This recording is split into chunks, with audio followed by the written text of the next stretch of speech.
এই সংসারে এমন অনেক ব্যক্তি আছেন যারা নিজেদের প্রসন্নতার জন্য স্বার্থপরতার সীমা পার করে যেতে পারেন। নিজে সুখ লাভ করার জন্য অন্যকে দুঃখ দিতে পারেন। ওনাদের কারোর প্রতি কোনো টান নেই, না সমাজের প্রতি, না আপনজনদের প্রতি, না ঈশ্বরের প্রতি। এবার দেখুন, মানুষ যদি কাউকে ভয় নাও পায়, তাও নিজের কর্মের কথা মনে করে অবশ্যই ভয় পাওয়া উচিত। কারণ আপনি যা কর্মই করুন তার ফল নিজে থেকে আপনার কাছে আসবেই, নিশ্চিত রূপে আসবে। তার থেকে আপনি পালাতে পারবেন না। কেউ নিজের কর্মফলের হাত থেকে বাঁচতে পারে না। স্বয়ং মহাদেবকেও ওনার কর্মফল ভোগ করতে হয়েছিল। উনি কিছু না ভেবেই ভস্মাসুরকে বর দিয়েছিলেন। তার পরিণামস্বরূপ যেটা হলো যে ওই ভস্মাসুর, যাকে মহাদেব বরদান করেছিলেন, তার হাত থেকে নিজের প্রাণ বাঁচিয়ে ওনাকে পালাতে হলো। এই সংসারে এমন কেউ নেই যে নিজের কর্মফলের হাত থেকে বাঁচতে পারে। সবসময় এটা ভেবে দেখুন যে কর্মটা আপনি করছেন সেটা শ্রেষ্ঠ কি না। এমন কর্ম করুন যেটা আপনাকে জীবনে এগিয়ে নিয়ে যাবে। নিজেকে সৎ পথে রাখুন, কিন্তু এটাও সুনিশ্চিত করুন যে জীবনে যে কর্ম আপনি করছেন তাতে অন্য ব্যক্তির উপর কি প্রভাব পড়ছে, তাতে উনি দুঃখ পাচ্ছেন না তো। যদি আপনি যা করছেন তাতে সবার মঙ্গল হয়ে থাকে, তাহলে আপনার কাউকে ভয় পাওয়ার কোনো প্রয়োজন নেই। না কালকে ভয় পাবেন, না মহাকালকে। আসুন আমার সাথে ভালোবেসে বলুন, রাধা রাধা। জীবনে যখনই আমরা কোনো বিশেষ মানুষের সাথে পরিচিত হই, তখন তার ব্যক্তিত্বের বিষয়ে আমাদের একটি নিজস্ব দৃষ্টিভঙ্গি তৈরি হয়। তা সে ভালো হোক বা মন্দ, আমরা নিজেদের দৃষ্টিভঙ্গি, নিজেদের ধারণা বানিয়ে ফেলি। কিন্তু আপনি কি নিশ্চিত রূপে বলতে পারেন যে এই যে আপনার দৃষ্টিভঙ্গি, সেটাই সেই ব্যক্তির পূর্ণ সত্য, সেই ব্যক্তি সত্যি সেরকমই? না, আপনি সেরকম বলতে পারেন না। কারণ যে কোনো মানুষের একটি চরিত্র, একটি ব্যক্তিত্ব অনেক বছর ধরে তৈরি হয়, অসংখ্য অভিজ্ঞতা লাভ করার পরে তৈরি হয়। আপনি একদিনে বুঝতে পারবেন না যে সেই ব্যক্তি কেমন। এই ভুলটাই বেশিরভাগ মানুষ করে ফেলেন। কিন্তু যদি সত্যি কোনো মানুষকে বুঝতে চান, তাহলে একটু সময় দেওয়া খুব প্রয়োজন। সবার আগে প্রথম আলাপে সেই ব্যক্তি তো এটাই বোঝাবে যে সে কতটা শ্রেষ্ঠ, কিন্তু সে কতটা গুণী বা কতটা অপগুণী, এটা বোঝার জন্য আপনাকে সেই ব্যক্তির কাছাকাছি থাকতে হবে। তিনি কতটা অহংকারী বা কতটা সজ্জন, সেটা বোঝার জন্য আপনাকে সেই ব্যক্তিকে সম্মান দিয়ে দেখতে হবে। সেই ব্যক্তি কতটা লোভী বা কতটা সরল, সেটা বোঝার জন্য তাকে ধন দিয়ে দেখতে হবে।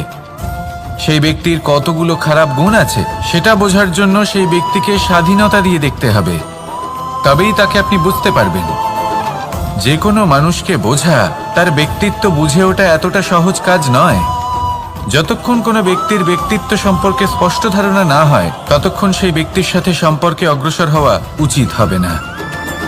আসুন আমার সাথে ভালোবেসে বলুন, রাধা রাধা। এই সংসারের দুটি সবথেকে শক্তিশালী শব্দ হলো নীরবতা এবং প্রসন্নতা। এই দুটি সবথেকে বেশি কঠিনও।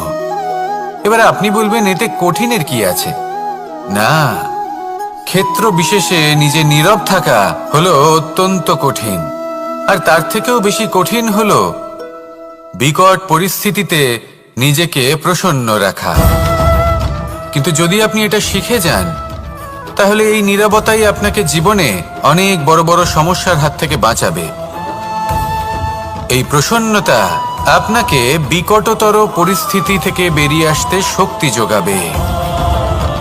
তাই এই গুণ আত্মসাৎ করুন আর আমার সাথে ভালোবেসে বলুন, রাধা রাধা। আমরা সবাই জীবনে কামনা করি। কেউ ধন সম্পত্তির কামনা করি, কেউ ভালোবাসার, কেউ বন্ধুদের, কেউ নাম খ্যাতি আদি ইত্যাদি। এগুলো লাভ করার জন্য আমরা চেষ্টা করতে থাকি, পরিশ্রম করতে থাকি। কিছু সময় পরে অর্জনও করে ফেলি, কিন্তু সবকিছু অর্জন করার কিছু সময় পরে এরা রুষ্ট হয়ে যান, আমাদের থেকে দূরে চলে যান বা আমাদের থেকে কেড়ে নেওয়া হয়। এমনটা কেন হয়? এমনটা এই কারণে হয় কারণ মানুষের একটা দুর্বলতা আছে। কোনো কিছুই অর্জন করার পরে আস্তে আস্তে সে তার মূল্য, তার গুরুত্ব ভুলে যায়, তার জন্য চেষ্টা করা ছেড়ে দেয়। আর এটাই হলো সব থেকে বড় সমস্যা। ঠিক যেমন কোনো ব্যক্তি যিনি ধন অর্জন করতে চান তার জন্য কঠিন পরিশ্রম করেন, হয়তো ধন অর্জন করেও ফেলেন, তারপর আস্তে আস্তে ওই ধনের মূল্য ভুলে যান, উচিতভাবে তা প্রয়োগ করেন না, আস্তে আস্তে তার ধন তার সঙ্গ ত্যাগ করে দেয়, সমস্ত পরিশ্রম ব্যর্থ হয়ে যায়। সেই জন্য মনে রাখবেন, এই সংসারে কিছু অর্জন করা অত্যন্ত কঠিন ব্যাপার, কিন্তু তার থেকেও বেশি কঠিন হলো সেটা নিজের সাথে ধরে রাখা।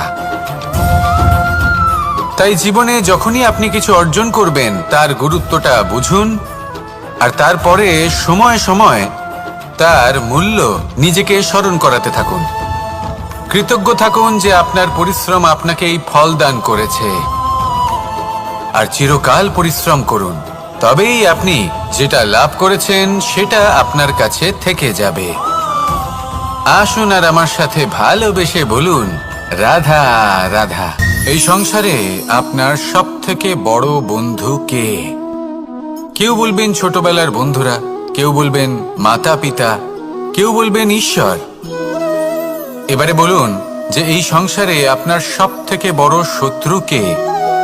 কেউ বলবে আপনার বিরোধী, সেই ব্যক্তি যে আপনাকে হিংসে করে, বা আপনার নিজের অহংকার, আপনার কুকর্ম। আমি বলবো যে এই সংসারে আপনার সব থেকে বড় বন্ধু হলো আপনার নিজের মন। এই চঞ্চল মনকে যদি আপনি নিয়ন্ত্রণ করতে শিখতে পারেন, তাহলে এর থেকে বড় বন্ধু এই সংসারে আপনি কোথাও পাবেন না।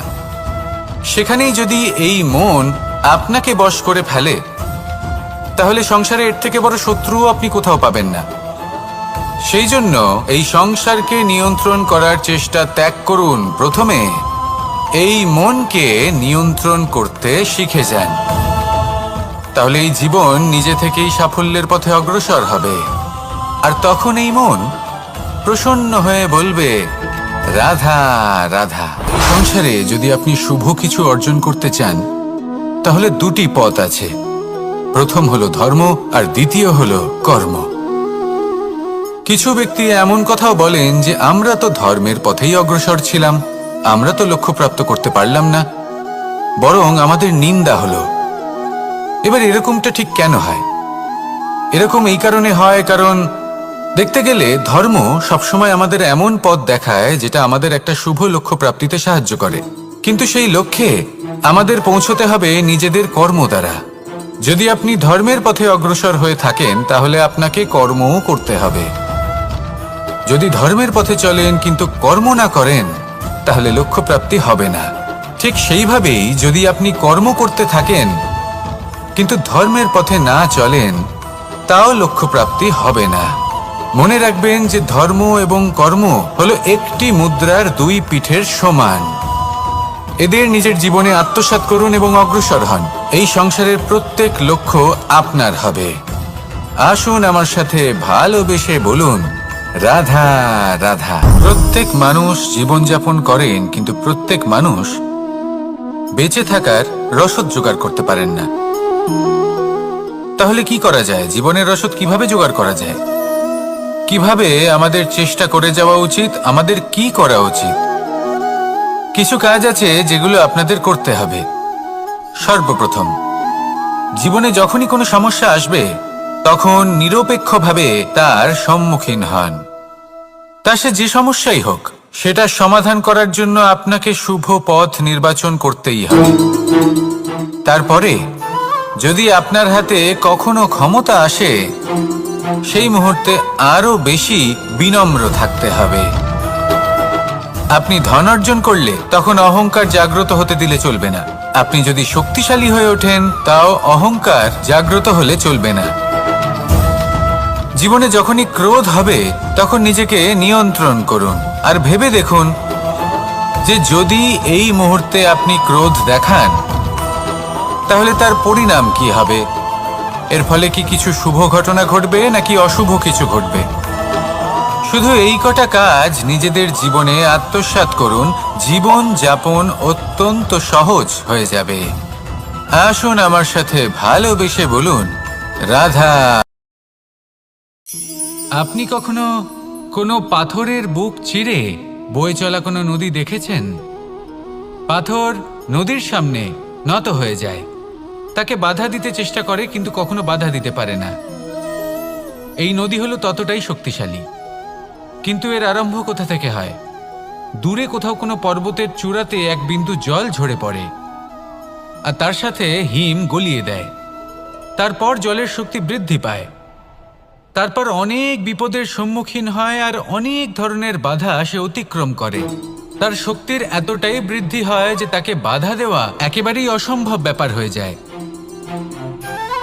দেখুন, নদী তো মহান বটেই, কিন্তু তাকে মহান করে তুলেছে কে? সেই সকল বিপদ যার থেকে ও কখনো পালায়নি। সেইভাবেই আমাদেরও বিপদ থেকে পালিয়ে গেলে হবে না, তার সম্মুখীন হতে হবে সাহসের সাথে, পূর্ণ শক্তি প্রয়োগ করে। তবেই আমরা শিখতে পারবো, তবেই আমরা সামনে এগোতে পারবো। যদি আপনি জীবনে কুন্দন হয়ে উঠতে চান, তাহলে জ্বলন সহ্য করতেই হবে। আসুন আমার সাথে ভালোবেসে বলুন, রাধা রাধা। এ হলো গোলাপ ফুল। একে আমরা সকলেই চিনি। সমগ্র সংসার ভালোবাসে এই পুষ্পকে। এই ফুল দেখতেও সুন্দর। সবথেকে বেশি গুরুত্বপূর্ণ কথা হলো এর সুগন্ধ, যা দূর দূরান্ত থেকে ব্যক্তিদেরকে আকৃষ্ট করে। এই সুন্দর পুষ্প একটু মন দিয়ে দেখলেই দেখা যায় এর নিচে কাঁটা রয়েছে। এই সংসার বলে, এ প্রকৃতির কেমন রচনা, এত কোমল পুষ্প, এটা কি তীক্ষ্ণ কাঁটা সহ প্রস্ফুটিত হয়? এটাই হলো জীবনের সত্য। আমাদের অন্তরের সদ্গুণ, সেগুলিও এই ফুলের মতোই সুন্দর। সংসার এর সৌন্দর্য দেখতে পায়, এর সুগন্ধ চতুর্দিকে ছড়িয়ে পড়ে। কিন্তু এই সদ্গুণ জাগ্রত করে তোলার জন্য কঠোর পরিশ্রম করতে হয়, প্রতিনিয়ত চেষ্টা করে যেতে হয়।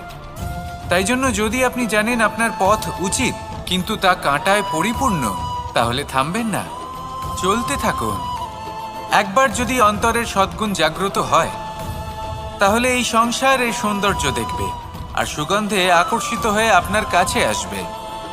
এই মন, এই জীবন প্রসন্ন হয়ে বলবে, রাধা রাধা। মোহনের বাঁশির এই সুর, এই সঙ্গীত কার না পছন্দ হয়? সবারই খুব ভালো লাগে। এবার এই সুর আসে কোথা থেকে? কেউ বলবেন কৃষ্ণের হৃদয় থেকে। সত্য কথা, এই সুর হৃদয় থেকে নির্গত হয় এবং প্রকট হয় এই বাঁশি থেকে। এই বাঁশিটাকে দেখুন, এই ছিদ্রগুলি দেখুন, প্রত্যেকটা সুর থেকে নিজস্ব একটা স্বর নির্গত হয়। এবার যে ব্যক্তি এই সমস্ত সুর এবং স্বর বুঝতে পারেন, এতে নিপুণ, তিনি এই বাঁশির দ্বারা যে সুর নির্গত করবেন তা তো মধুর অবশ্যই হবে। এবার জীবনের সাথেও কিছুটা এরকমই ঘটে। জীবনের কিছু নীতি থাকে, অর্থ, কুটুম্ব এবং আধ্যাত্মিক। যদি জীবনের প্রত্যেকটা মুহূর্ত সুখময় হয় এরকম আপনি চান, তাহলে এই তিনটি নীতিতে আপনাকে নিপুণ হতে হবে। কোনো একটি বিশেষ নীতির প্রতি যদি আপনি বেশি ঝুঁকে পড়েন, তাহলে বাকি দুই নীতি থেকে যা সুখ লাভ করা সম্ভব তা পারবেন না। ধন অর্জন করতে হবে পরিবারের জন্য, পরিবারের সুখ মনের শান্তির জন্য, মনে শান্তির প্রয়োজন মনের শুদ্ধতার জন্য। যখন এই মন শুদ্ধ হবে, জীবন শুদ্ধ হবে, পবিত্র হবে, সুন্দর হবে এবং ভালোবেসে বলবে, রাধা রাধা। জল, এ হলো জীবনের আধার, পঞ্চতত্ত্বের মধ্যে একটি, আর অত্যন্ত বিশেষ। এর থেকে অনেক বড় শিক্ষা পাওয়া যায়। এই জল, গন্তব্যের বিষয়ে এর স্পষ্ট ধারণা আছে, ও জানে ওর লক্ষ্য কি, আর প্রয়াস করে ততদূর সে পৌঁছেও যায়। এটি পর্বত থেকে বয়ে নিচে নেমে আসে, নদীর সাথে সমাহিত হয়ে তার সাথে বয়ে চলে, চিরসবুজ বনানী গড়ে তোলে, প্রাণীদের তৃষ্ণা নিবারণ করে, সামনে এগিয়ে চলে, মানুষের সাথে মিলিত হয়। যারা একে বাঁধের মধ্যে বেঁধে রাখতে চেষ্টা করে সে বন্দি দশাতেও থেকে যায়, মানুষের কল্যাণ করে। তারপর বাঁধ থেকে মুক্তি পেয়ে এগিয়ে চলে, কোথাও ধাক্কা খায়, কোথাও বাধা পড়ে, কোথাও যদি পথ খুঁজে না পায় তাহলে পথ খুঁজেই নেয়, আর যেখানে পথ থাকে না সেখানে পথ বানিয়ে নেয়, আর শেষ পর্যন্ত নিজের লক্ষ্যে পৌঁছেই যায়, অর্থাৎ সমুদ্রে গিয়ে সমাহিত হয়ে যায়। আমাদেরও কিছুটা এরকমই হয়ে উঠতে হবে। যেখানেই যাবেন সকলের কল্যাণ করুন, সামনে এগোন। আপনি কোথাও পড়ে গেলে, ধাক্কা খেলে আঘাত লাগবেই, উত্থান পতন লেগেই থাকে। সামনে এগোতে থাকুন। কোথাও পথ না পেলে তা খুঁজে নিন, কোথাও পথ না থাকলে তা বানিয়ে নিন। নিজের গন্তব্যের কথা সবসময় মনে রাখুন। শেষ পর্যন্ত নিজের মোক্ষ লাভ আপনি অবশ্যই করবেন। আর আমার সাথে ভালোবেসে বলুন, রাধা রাধা। জীবনের প্রত্যেক মুহূর্ত আমাদের কিছু না কিছু শিক্ষা দেয়, নির্ভর করছে আমাদের দৃষ্টিভঙ্গির উপর। যেমন নদী হলো আমার অত্যন্ত প্রিয়, নদীতে ভ্রমণ করতে আমার খুব ভালো লাগে। কি বলেন? নদীতে সবসময় নতুন কিছু থাকে, ও পুরনো কিছুই নিয়ে বসে থাকে না, সবসময় প্রবাহমান, কখনো থামে না। ততক্ষণ থামে না যতক্ষণ না সাগরে গিয়ে সমাহিত হচ্ছে। ঠিক এইভাবেই আমাদেরও উচিত নিজের জীবন অতিবাহিত করা, নদীর মতো। প্রত্যেক মুহূর্ত নতুন, তাই সেইভাবেই জীবন যাপন করুন। পুরনো কিছুই একত্রিত করে রাখবেন না, বিগত স্মৃতির মাঝে নিজেকে হারিয়ে ফেলবেন না। এই যে বর্তমান, এই যে মুহূর্ত, সেটাই হলো সর্বশ্রেষ্ঠ। এর মাঝেই জীবন যাপন করুন, নদীর মতো প্রবাহমান হতে শিখুন। আপনি শিখে গেলে তাহলে মনে রাখবেন, আমার আপনার মাঝে বিচরণ করতে বড়ই ভালো লাগবে। যে ব্যক্তি আনন্দের সাথে জীবনের প্রত্যেকটা মুহূর্ত অতিবাহিত করে কোনো চিন্তা ছাড়াই, প্রবাহমান হয়, কখনোই থামে না, যতক্ষণ না মুক্তি লাভ করছেন, এমন ব্যক্তির মধ্যেই রাধাকৃষ্ণ বসবাস করেন। তাহলে আসুন আমার সাথে ভালোবেসে বলুন, রাধা রাধা। সূর্যের প্রকাশ, অন্ধকারকে দূর করে দেওয়া সেই মহানায়ক। এই সূর্যের প্রকাশ যখন পৃথিবীতে এসে পৌঁছয় কি হয়? এই পৃথিবী জেগে ওঠে, প্রত্যেক প্রাণী জেগে ওঠে, মানুষ জেগে ওঠেন, নিজের কর্ম করেন, জীবন যাপন করেন। এই ঘুমের মৃতপ্রায় স্থিতি কাটিয়ে উঠে জীবন যাপন করতে শেখেন। এটাই হলো প্রভাব সূর্যের প্রকাশের। এবার এই প্রকাশ যে সূর্যের থেকে পাই, তিনি কি করেন? তিনি নিজেকে জ্বালান আমাদের জীবন প্রদান করার জন্য। প্রত্যেকটা মুহূর্ত তিনি তাপ সহ্য করেন, আমরা যাতে সেই প্রকাশ লাভ করি। এটাই হলো জীবনের সারমর্ম। যদি আপনিও এই সংসারে প্রকাশ ছড়িয়ে দিতে চান, তাহলে আপনাকেও তপ্ত হতে হবে, নিজে জ্বলতে হবে, সেই কর্ম করতে হবে যেটা কঠিন হতে পারে কিন্তু আসলে শ্রেষ্ঠ। তবেই এই সংসারের সেবা করতে পারবেন, সংসারকে পথ দেখাতে পারবেন। নিজের অন্তরের প্রকাশ জাগ্রত করুন, তবেই সেই সকল ব্যক্তি যারা পাপের অন্ধকারে নিমজ্জিত হয়ে আছেন তারা জাগ্রত হবেন। সেই সকল ব্যক্তিকে জাগিয়ে তুলুন, প্রেরিত করে তুলুন সুখী হওয়ার জন্য যারা সুখী হতে পারছেন না। সেই সকলকে প্রেরিত করুন সাফল্য লাভের যারা সফল হতে পারছেন না। নিজের অন্তরের সূর্যকে জাগ্রত করুন, চারিদিকে শুধু প্রকাশই প্রকাশ হবে, জীবনই জীবন থাকবে, আনন্দই আনন্দ থাকবে, আর এই মন বারবার প্রসন্ন চিত্তে বলে উঠবে, রাধা রাধা। এই সংসারে এমন অনেক ব্যক্তি আছেন যারা নিজেদের প্রসন্নতার জন্য স্বার্থপরতার সীমা পার করে যেতে পারেন, নিজে সুখ লাভ করার জন্য অন্যকে দুঃখ দিতে পারেন। ওনাদের কারোর প্রতি কোনো টান নেই, না সমাজের প্রতি, না আপনজনদের প্রতি, না ঈশ্বরের প্রতি। এবার দেখুন, মানুষ যদি কাউকে ভয় নাও পায়, তাও নিজের কর্মের কথা মনে করে অবশ্যই ভয় পাওয়া উচিত। কারণ আপনি যা কর্মই করুন তার ফল নিজে থেকে আপনার কাছে আসবেই, নিশ্চিত রূপে আসবে। তার থেকে আপনি পালাতে পারবেন না। কেউ নিজের কর্মফলের হাত থেকে বাঁচতে পারে না। স্বয়ং মহাদেবকেও ওনার কর্মফল ভোগ করতে হয়েছিল। উনি কিছু না ভেবেই ভস্মাসুরকে বর দিয়েছিলেন। তার পরিণামস্বরূপ যেটা হলো যে ওই ভস্মাসুর, যাকে মহাদেব বরদান করেছিলেন, তার হাত থেকে নিজের প্রাণ বাঁচিয়ে ওনাকে পালাতে হলো। এই সংসারে এমন কেউ নেই যে নিজের কর্মফলের হাত থেকে বাঁচতে পারে। সবসময় এটা ভেবে দেখুন যে কর্মটা আপনি করছেন সেটা শ্রেষ্ঠ কি না। এমন কর্ম করুন যেটা আপনাকে জীবনে এগিয়ে নিয়ে যাবে। নিজেকে সৎ পথে রাখুন, কিন্তু এটাও সুনিশ্চিত করুন যে জীবনে যে কর্ম আপনি করছেন তাতে অন্য ব্যক্তির উপর কি প্রভাব পড়ছে, তাতে উনি দুঃখ পাচ্ছেন না তো। যদি আপনি যা করছেন তাতে সবার মঙ্গল হয়ে থাকে, তাহলে আপনার কাউকে ভয় পাওয়ার কোনো প্রয়োজন নেই। না কালকে ভয় পাবেন, না মহাকালকে। আসুন আমার সাথে ভালোবেসে বলুন, রাধা রাধা। জীবনে যখনই আমরা কোনো বিশেষ মানুষের সাথে পরিচিত হই, তখন তার ব্যক্তিত্বের বিষয়ে আমাদের একটি নিজস্ব দৃষ্টিভঙ্গি তৈরি হয়। তা সে ভালো হোক বা মন্দ, আমরা নিজেদের দৃষ্টিভঙ্গি, নিজেদের ধারণা বানিয়ে ফেলি। কিন্তু আপনি কি নিশ্চিত রূপে বলতে পারেন যে এই যে আপনার দৃষ্টিভঙ্গি, সেটাই সেই ব্যক্তির পূর্ণ সত্য, সেই ব্যক্তি সত্যি সেরকমই? না, আপনি সেরকম বলতে পারেন না।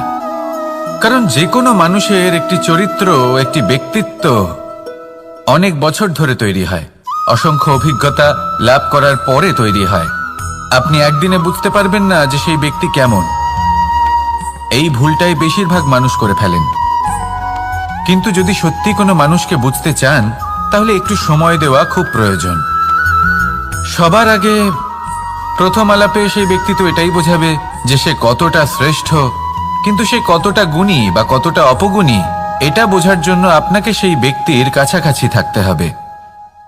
তিনি কতটা অহংকারী বা কতটা সজ্জন, সেটা বোঝার জন্য আপনাকে সেই ব্যক্তিকে সম্মান দিয়ে দেখতে হবে। সেই ব্যক্তি কতটা লোভী বা কতটা সরল, সেটা বোঝার জন্য তাকে ধন দিয়ে দেখতে হবে। সেই ব্যক্তির কতগুলো খারাপ গুণ আছে, সেটা বোঝার জন্য সেই ব্যক্তিকে স্বাধীনতা দিয়ে দেখতে হবে। তবেই তাকে আপনি বুঝতে পারবেন। যে কোনো মানুষকে বোঝা, তার ব্যক্তিত্ব বুঝে ওঠা এতটা সহজ কাজ নয়। যতক্ষণ কোনো ব্যক্তির ব্যক্তিত্ব সম্পর্কে স্পষ্ট ধারণা না হয়, ততক্ষণ সেই ব্যক্তির সাথে সম্পর্কে অগ্রসর হওয়া উচিত হবে না। আসুন আমার সাথে ভালোবেসে বলুন, রাধা রাধা। এই সংসারের দুটি সবথেকে শক্তিশালী শব্দ হলো নীরবতা এবং প্রসন্নতা। এই দুটি সবথেকে বেশি কঠিনও। এবার আপনি বলবেন, এতে কঠিনের কি আছে? না, ক্ষেত্র বিশেষে নিজে নীরব থাকা হলো অত্যন্ত কঠিন। আর তার থেকেও বেশি কঠিন হলো বিকট পরিস্থিতিতে নিজেকে প্রসন্ন রাখা। কিন্তু যদি আপনি এটা শিখে যান, তাহলে এই নীরবতাই আপনাকে জীবনে অনেক বড় বড় সমস্যার হাত থেকে বাঁচাবে। এই প্রসন্নতা আপনাকে বিকটতর পরিস্থিতি থেকে বেরিয়ে আসতে শক্তি যোগাবে। তাই এই গুণ আত্মসাৎ করুন আর আমার সাথে ভালোবেসে বলুন, রাধা রাধা। আমরা সবাই জীবনে কামনা করি। কেউ ধন সম্পত্তির কামনা করি, কেউ ভালোবাসার, কেউ বন্ধুদের, কেউ নাম খ্যাতি আদি ইত্যাদি। এগুলো লাভ করার জন্য আমরা চেষ্টা করতে থাকি, পরিশ্রম করতে থাকি। কিছু সময় পরে অর্জনও করে ফেলি, কিন্তু সবকিছু অর্জন করার কিছু সময় পরে এরা রুষ্ট হয়ে যান, আমাদের থেকে দূরে চলে যান বা আমাদের থেকে কেড়ে নেওয়া হয়। এমনটা কেন হয়? এমনটা এই কারণে হয় কারণ মানুষের একটা দুর্বলতা আছে। কোনো কিছুই অর্জন করার পরে আস্তে আস্তে সে তার মূল্য, তার গুরুত্ব ভুলে যায়, তার জন্য চেষ্টা করা ছেড়ে দেয়। আর এটাই হলো সবথেকে বড় সমস্যা। ঠিক যেমন কোনো ব্যক্তি যিনি ধন অর্জন করতে চান, তার জন্য কঠিন পরিশ্রম করেন, হয়তো ধন অর্জন করেও ফেলেন, তারপর আস্তে আস্তে ওই ধনের মূল্য ভুলে যান। উচিতভাবে তা প্রয়োগ করেন না, আস্তে আস্তে তার ধন তার সঙ্গ ত্যাগ করে দেয়। সমস্ত পরিশ্রম ব্যর্থ হয়ে যায়।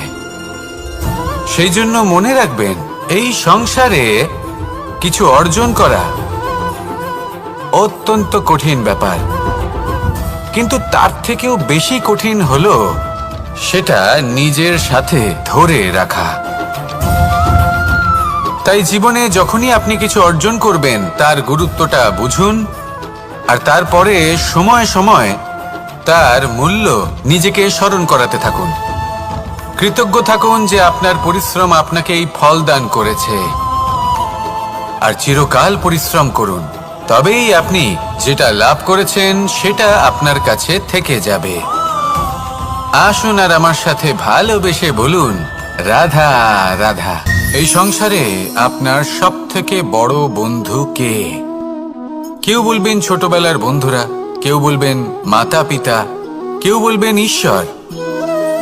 এবারে বলুন যে এই সংসারে আপনার সবথেকে বড় শত্রু কে? কেউ বলবে আপনার বিরোধী, সেই ব্যক্তি যে আপনাকে হিংসে করে, বা আপনার নিজের অহংকার, আপনার কুকর্ম।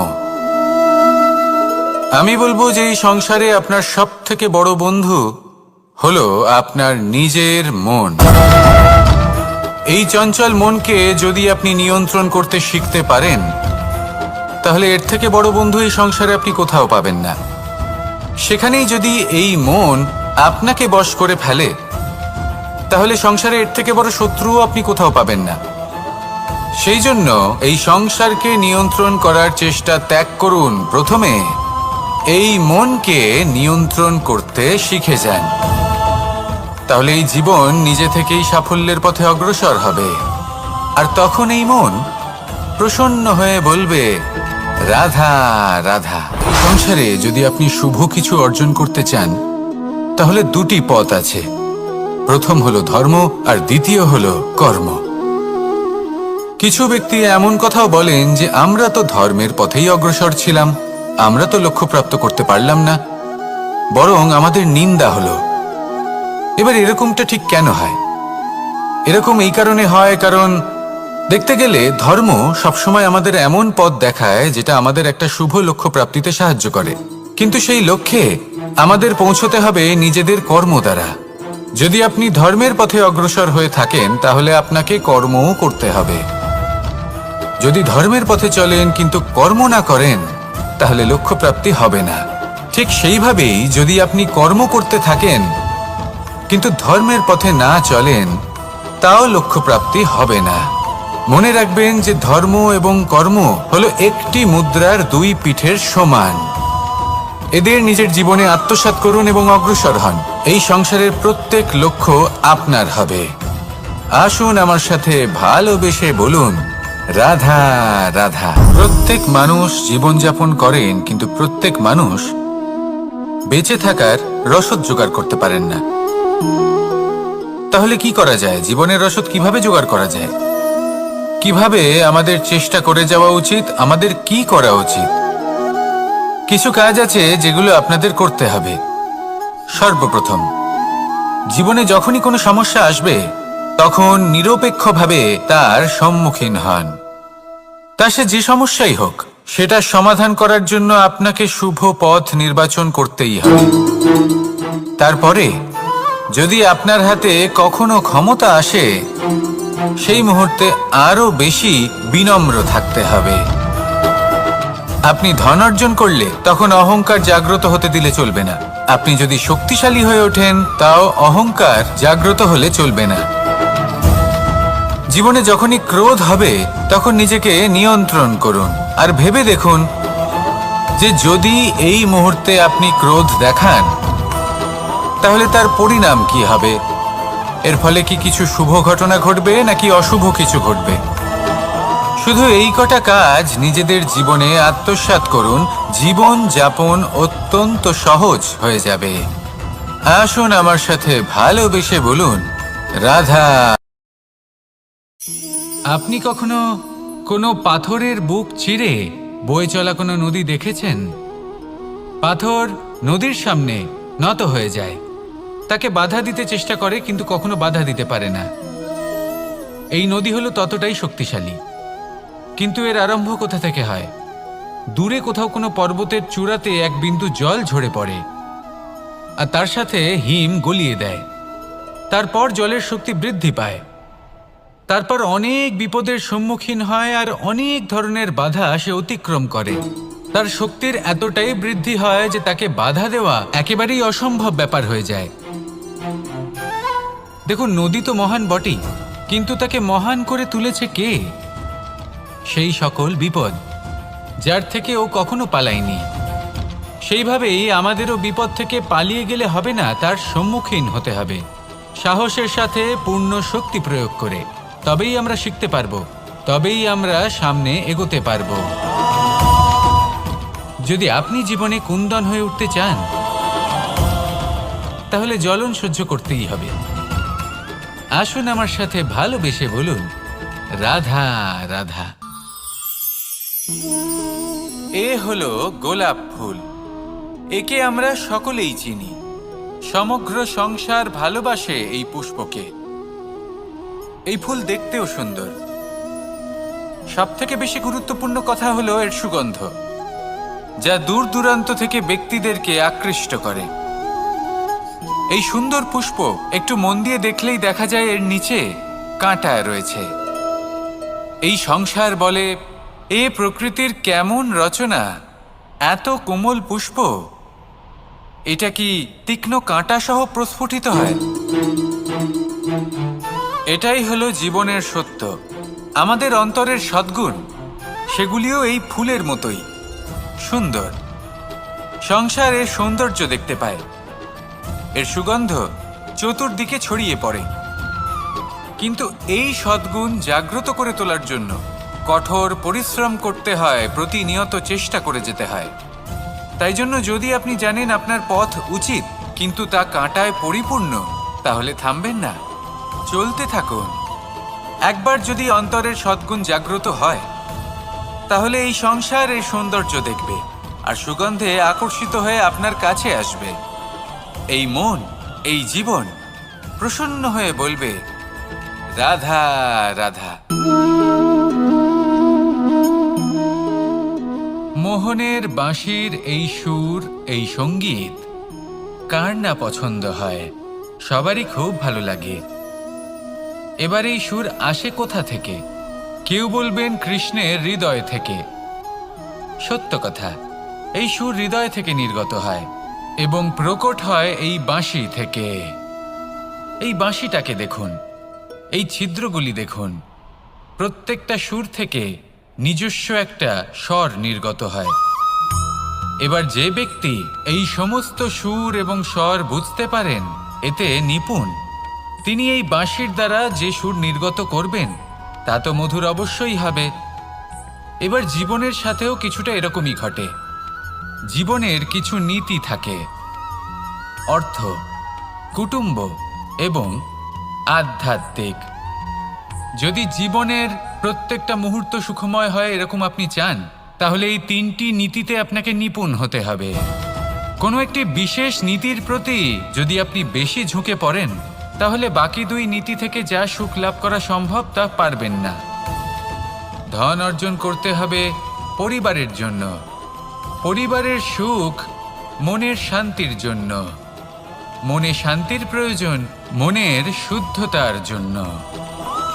যখন এই মন শুদ্ধ হবে, জীবন শুদ্ধ হবে, পবিত্র হবে, সুন্দর হবে এবং ভালোবেসে বলবে, রাধা রাধা। জল, এ হলো জীবনের আধার, পঞ্চতত্ত্বের মধ্যে একটি, আর অত্যন্ত বিশেষ। এর থেকে অনেক বড় শিক্ষা পাওয়া যায়। এই জল, গন্তব্যের বিষয়ে এর স্পষ্ট ধারণা আছে। ও জানে ওর লক্ষ্য কি, আর প্রয়াস করে ততদূর সে পৌঁছেও যায়। এটি পর্বত থেকে বয়ে নিচে নেমে আসে, নদীর সাথে সমাহিত হয়ে তার সাথে বয়ে চলে, চিরসবুজ বনানী গড়ে তোলে, প্রাণীদের তৃষ্ণা নিবারণ করে, সামনে এগিয়ে চলে, মানুষের সাথে মিলিত হয়, যারা একে বাঁধের মধ্যে বেঁধে রাখতে চেষ্টা করে সে বন্দি দশাতেও থেকে যায়, মানুষের কল্যাণ করে, তারপর বাঁধ থেকে মুক্তি পেয়ে এগিয়ে চলে। কোথাও ধাক্কা খায়, কোথাও বাধা পড়ে, কোথাও যদি পথ খুঁজে না পায় তাহলে পথ খুঁজেই নেয়, আর যেখানে পথ থাকে না সেখানে পথ বানিয়ে নেয়, আর শেষ পর্যন্ত নিজের লক্ষ্যে পৌঁছেই যায়, অর্থাৎ সমুদ্রে গিয়ে সমাহিত হয়ে যায়।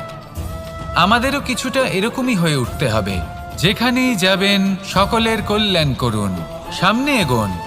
আপনি কোথাও পড়ে গেলে, ধাক্কা খেলে আঘাত লাগবেই, উত্থান পতন লেগেই থাকে। সামনে এগোতে থাকুন। কোথাও পথ না পেলে তা খুঁজে নিন, কোথাও পথ না থাকলে তা বানিয়ে নিন। নিজের গন্তব্যের কথা সবসময় মনে রাখুন। শেষ পর্যন্ত নিজের মোক্ষ লাভ আপনি অবশ্যই করবেন। আর আমার সাথে ভালোবেসে বলুন, রাধা রাধা।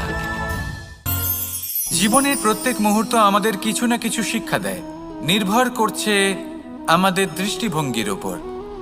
যেমন নদী হলো আমার অত্যন্ত প্রিয়, নদীতে ভ্রমণ করতে আমার খুব ভালো লাগে। কি বলেন? নদীতে সবসময় নতুন কিছু থাকে, ও পুরনো কিছুই নিয়ে বসে থাকে না। সবসময় প্রবাহমান, কখনো থামে না। ততক্ষণ থামে না যতক্ষণ না সাগরে গিয়ে সমাহিত হচ্ছে। ঠিক এইভাবেই আমাদেরও উচিত নিজের জীবন অতিবাহিত করা, নদীর মতো। প্রত্যেক মুহূর্ত নতুন, তাই সেইভাবেই জীবনযাপন করুন। পুরনো কিছুই একত্রিত করে রাখবেন না, বিগত স্মৃতির মাঝে নিজেকে হারিয়ে ফেলবেন না। এই যে বর্তমান, এই যে মুহূর্ত, সেটাই হলো সর্বশ্রেষ্ঠ। এর মাঝেই জীবনযাপন করুন, নদীর মতো প্রবাহমান হতে শিখুন। আপনি শিখে গেলে তাহলে মনে রাখবেন, আমার আপনার মাঝে বিচরণ করতে বড়ই ভালো লাগবে। যে ব্যক্তি আনন্দের সাথে জীবনের প্রত্যেকটা মুহূর্ত অতিবাহিত করে কোনো চিন্তা ছাড়াই, প্রবাহমান হয়, কখনোই থামে না, যতক্ষণ না মুক্তি লাভ করছেন, এমন ব্যক্তির মধ্যেই রাধাকৃষ্ণ বসবাস করেন। তাহলে আসুন আমার সাথে ভালোবেসে বলুন, রাধা রাধা। সূর্যের প্রকাশ, অন্ধকারকে দূর করে দেওয়া সেই মহানায়ক। এই সূর্যের প্রকাশ যখন পৃথিবীতে এসে পৌঁছয় কি হয়? এই পৃথিবী জেগে ওঠে, প্রত্যেক প্রাণী জেগে ওঠে, মানুষ জেগে ওঠে, নিজের কর্ম করেন, জীবন যাপন করেন। এই ঘুমের মৃতপ্রায় স্থিতি কাটিয়ে উঠে জীবন যাপন করতে শেখেন। এটাই হলো প্রভাব সূর্যের প্রকাশের। এবার এই প্রকাশ যে সূর্যের থেকে পাই, তিনি কি করেন? তিনি নিজেকে জ্বালান আমাদের জীবন প্রদান করার জন্য। প্রত্যেকটা মুহূর্ত তিনি তাপ সহ্য করেন, আমরা যাতে সেই প্রকাশ লাভ করি। এটাই হলো জীবনের সারমর্ম। যদি আপনিও এই সংসারে প্রকাশ ছড়িয়ে দিতে চান, তাহলে আপনাকেও তপ্ত হতে হবে, নিজে জ্বলতে হবে, সেই কর্ম করতে হবে যেটা কঠিন হতে পারে কিন্তু আসলে শ্রেষ্ঠ। তবেই এই সংসারের সেবা করতে পারবেন, সংসারকে পথ দেখাতে পারবেন। নিজের অন্তরের প্রকাশ জাগ্রত করুন, তবেই সেই সকল ব্যক্তি যারা পাপের অন্ধকারে নিমজ্জিত হয়ে আছেন তারা জাগ্রত হবেন। সেই সকল ব্যক্তিকে জাগিয়ে তুলুন, প্রেরিত করে তুলুন সুখী হওয়ার জন্য যারা সুখী হতে পারছেন না। সেই সকলকে প্রেরিত করুন সাফল্য লাভের যারা সফল হতে পারছেন না। নিজের অন্তরের সূর্যকে জাগ্রত করুন, চারিদিকে শুধু প্রকাশই প্রকাশ হবে, জীবনই জীবন থাকবে, আনন্দই আনন্দ থাকবে, আর এই মন বারবার প্রসন্ন চিত্তে বলে উঠবে, রাধা রাধা। এই সংসারে এমন অনেক ব্যক্তি আছেন যারা নিজেদের প্রসন্নতার জন্য স্বার্থপরতার সীমা পার করে যেতে পারেন। নিজে সুখ লাভ করার জন্য অন্যকে দুঃখ দিতে পারেন। ওনাদের কারোর প্রতি কোনো টান নেই, না সমাজের প্রতি, না আপনজনদের প্রতি, না ঈশ্বরের প্রতি। এবার দেখুন, মানুষ যদি কাউকে ভয় নাও পায়, তাও নিজের কর্মের কথা মনে করে অবশ্যই ভয় পাওয়া উচিত। কারণ আপনি যা কর্মই করুন তার ফল নিজে থেকে আপনার কাছে আসবেই, নিশ্চিত রূপে আসবে। তার থেকে আপনি পালাতে পারবেন না। কেউ নিজের কর্মফলের হাত থেকে বাঁচতে পারে না। স্বয়ং মহাদেবকেও ওনার কর্মফল ভোগ করতে হয়েছিল। উনি কিছু না ভেবেই ভস্মাসুরকে বর দিয়েছিলেন, তার পরিণামস্বরূপ যেটা হলো যে ওই ভস্মাসুর, যাকে মহাদেব বরদান করেছিলেন, তার হাত থেকে নিজের প্রাণ বাঁচিয়ে ওনাকে পালাতে হলো। এই সংসারে এমন কেউ নেই যে নিজের কর্মফলের হাত থেকে বাঁচতে পারে। সবসময় এটা ভেবে দেখুন যে কর্মটা আপনি করছেন সেটা শ্রেষ্ঠ কি না। এমন কর্ম করুন যেটা আপনাকে জীবনে এগিয়ে নিয়ে যাবে। নিজেকে সৎ পথে রাখুন, কিন্তু এটাও সুনিশ্চিত করুন যে জীবনে যে কর্ম আপনি করছেন তাতে অন্য ব্যক্তির উপর কি প্রভাব পড়ছে, তাতে উনি দুঃখ পাচ্ছেন না তো। যদি আপনি যা করছেন তাতে সবার মঙ্গল হয়ে থাকে, তাহলে আপনার কাউকে ভয় পাওয়ার কোনো প্রয়োজন নেই। না কালকে ভয় পাবেন, না মহাকালকে। আসুন আমার সাথে ভালোবেসে বলুন, রাধা রাধা।